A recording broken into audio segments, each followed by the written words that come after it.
We all want scientists to report their conclusions accurately for the benefit of the public good, but sometimes they're funded by organizations that would prefer their results go a certain way. We all want doctors to give us the best treatment possible, but sometimes they're lobbied by pharmaceutical companies that would prefer the doctors prescribe their medicine. And we'd all like our politicians and our representatives to do what's best for our citizens, but often donors with their own agendas give the money for their campaigns. These are all conflicts of interest. It's easy to imagine the scientist and the doctor and the politician being swayed by these outside sources to compromise the public good. For example, it's well documented that there's a relationship between who funds research and the outcome. When a study of a drug or a medical device is funded by the company that manufactures it, it gets more favorable results than studies that are independently funded. But as with most biases, what's easy to see from an outside perspective is harder to see when you're the one making the decision. It usually isn't just a drug company calling up a scientist to say, "Hi, it's me. I'm just calling to check. Could you make sure your study shows that our drug is better?" Instead, it tends to influence what options most easily spring to your mind, or what just doesn't occur to you. Take doctors, for example. One study observed what doctors prescribed after they got all expense-paid trips to conferences to learn about new drugs. Oh, and the conferences were in places like Caribbean islands. 85% of those doctors said that accepting the invitation wouldn't change their use of the drugs. But then they started prescribing those drugs 3 times as much. It doesn't have to be a Caribbean island trip either. When surveyed, doctors say that small gifts are more ethical and won't change their judgment toward prescribing drugs. But if you look at doctors who had been taken to dinner by pharmaceutical companies,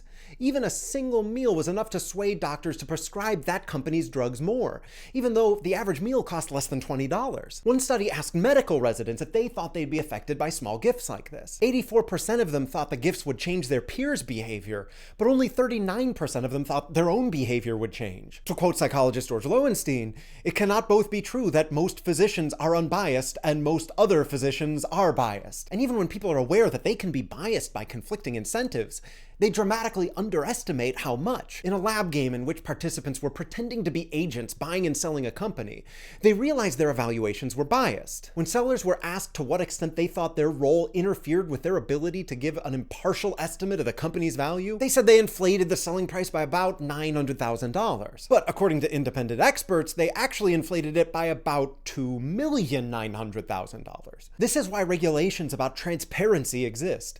People are just really bad at judging for themselves what's influencing their decisions. So at the very least, we want you to know about the competing interests so you can decide for yourself what's important. But there's a problem with that.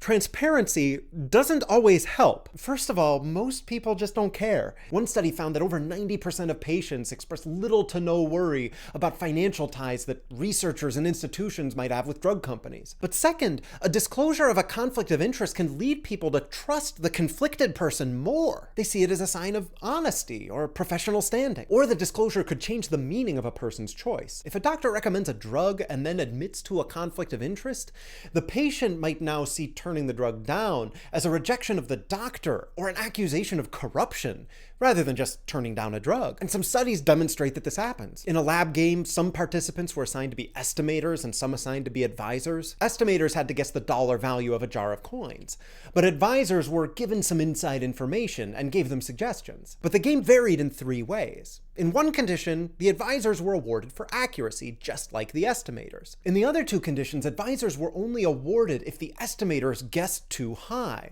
One in which the estimators knew about the conflict of interest, and one in which they didn't. The advisors inflated their advice when rewarded for doing so.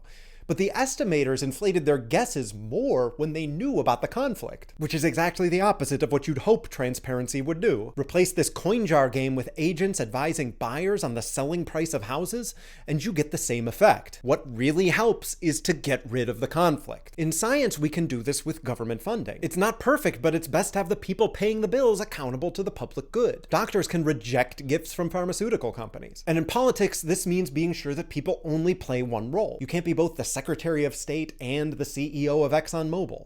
And you can't be both the president and the owner of a worldwide real estate conglomerate. This is why the Constitution says that the president can't accept gifts from foreign governments. It's probably impossible to get rid of every competing interest in public life, but a good starting point is to be aware that we're susceptible and to get rid of competing roles when we know that they're there. As Upton Sinclair said, it's difficult to get a man to understand something when his salary depends upon his not understanding it. Know someone who thinks it's easy to just not be influenced by competing interests?